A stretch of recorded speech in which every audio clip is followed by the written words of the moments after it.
Hello guys! Welcome sa aking mini vlog. Umaga nga dyan nagkakape ako. Kung mapapansin nyo, nagbababay ako kay baby.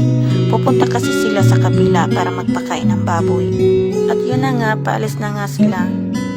Mga guys, kung nakikita nyo, ang ganda ng tanawin no? Masarap talaga mamuhay sa probinsya. Nung walang ingay, at ang naririnig nyo lang, ingin ng mga hayop at uni ng mga ibon.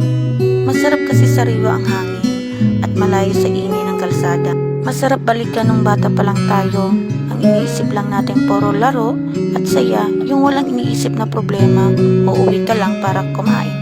Ang sarap balikan no, yung wala kang problema. Ngayon kasi parang kasama na natin hanggang tumanda ang problema. Pero kahit ganon, alam ko na makakaya natin lahat. Mga guys, nagpapakain na pala si Mac ng baboy. Ito pala ay mga alaga namin. Kung sa pagkaalam nyo guys, ito pala ipangarap ni Mac na magkaroon ng sariling baboyan. Kaya kahit ito pa lang, sobra kami nagpapasalamat sa Panginoon. Dahil kasama namin siya sa lahat ng pangarap at pagsubok na dumating. Kaya maliit man o malaki, dapat marunong tayong magpasalamat sa itaas. Hindi kasi hadlang ang problema at kahirapan para magpatuloy tayo sa lahat ng pangarap sa buhay. Dahil sa totoo lang mga guys, mapalad tayo kasi kahit papano nakakakain tayo sa 3 beses sa isang araw.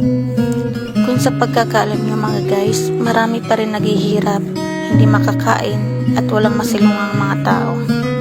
Kaya kahit anumang dumating sa iyong problema, huwag ka lang sumuko. Hanggat nabubuhay tayo, maraming pag-asa. Kaya manalig ka lang sa Panginoon. Ano mang nararanasan mo ngayon, ipaubaya mo sa Kanya.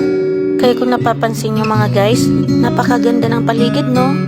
Ganon din ang ibibigay sa inyo basta may tiwala ka na kaya mo. At huwag mong isipin na hindi mo kaya kasi sa totoo lang, ano mang sitwasyon mo ngayon, lahat yan may dahilan. Kaya laban lang mga guys, hanggang sa marating natin ang gusto natin sa buhay. Lagi natin iisipin na walang imposible sa taong nangangarap.